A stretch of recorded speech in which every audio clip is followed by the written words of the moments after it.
The sound is too harsh. This sound is coming from the tires. I'll try it today. Don't spend a penny and solve the problem yourself.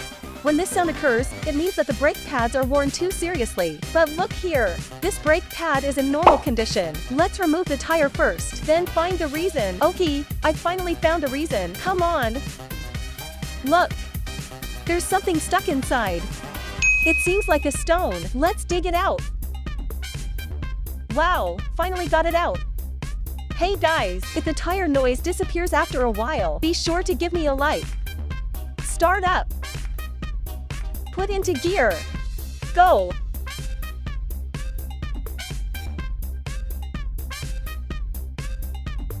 Did you hear that? Have you learned it? Follow me. There's more car knowledge on the homepage.